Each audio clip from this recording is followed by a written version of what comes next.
আসসালামু আলাইকুম বন্ধুরা, আশা করি সকলে ভালো আছেন। আমি আপনাদের আজকে দেখাবো কিভাবে আপনারা কপিরাইট ফ্রি ভিডিও এডিট করবেন। তো চলুন কথা না বাড়িয়ে শুরু করা যাক। তো আপনাদের সর্বপ্রথম এই অ্যাপসটি ওপেন করতে হবে, তারপরে নিউ এডিটিং, তারপরে আপনারা যেই গান বা ছবিটি দিয়ে ভিডিও বানাতে চান সেই ফটোটি বা ভিডিওটি অ্যাড করতে হবে। তো আমরা অ্যাড করলাম। এখন আমাদের কাজ হলো অ্যাড অডিওতে ক্লিক করা। তারপরে এখানে ইম্পোর্টে ক্লিক করব। তারপরে এখানে ক্লিক করব। তারপরে যেই গানটি ব্যাকগ্রাউন্ড মিউজিক হিসেবে আপনারা ব্যবহার করবেন সেই গানটি সিলেক্ট করবেন। আমি এই গানটি ব্যবহার করব, তো আমি এই গানটি সিলেক্ট করব। তারপরে এখানে ক্লিক করব। তারপরে ইউজে ক্লিক করব। তারপরে আমরা ব্যাকগ্রাউন্ড মিউজিকটি টেনে বড় করে নেব। তারপরে যেই গান বা ফটো এখানে সিলেক্ট করেছেন সেটাও টেনে ওই ব্যাকগ্রাউন্ড মিউজিকের সমান করে নেবেন।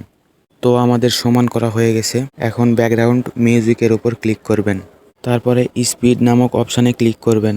তারপরে এটাকে একটু কমিয়ে 0.8 করে নেবেন। তারপরে এটাকে স্ক্রল করবেন। তারপরে এই ভয়েস শিফট এই অপশানে ক্লিক করবেন। তারপরে এটাকে টেনে একটু এদিকে নিয়ে আসবেন।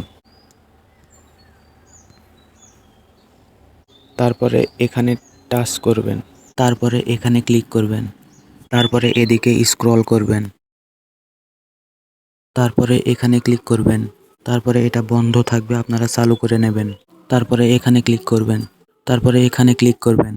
উপরেরটা টেনে 8.1 করবেন এবং ফেড টাইম টেনে নিচেরটা টেনে 6.1 করবেন। তারপরে এখানে ক্লিক করবেন। এখন আপনারা গানটি শুনুন।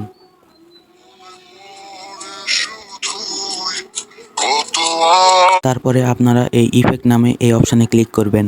এই ইফেক্টে ক্লিক করবেন আপনারা। তো আমাদের ইফেক্টটি সিলেক্ট করা হয়ে গেছে। আপনারা এখন এখানে ক্লিক করবেন। এই ইফেক্টটি টেনে আপনার গানের সমান করে নেবেন। এবার আপনারা এই ব্যাকগ্রাউন্ড মিউজিকের উপর টাচ করবেন। তারপরে 5-10 সেকেন্ড পর পর এই স্প্লিট অপশানে ক্লিক করবেন।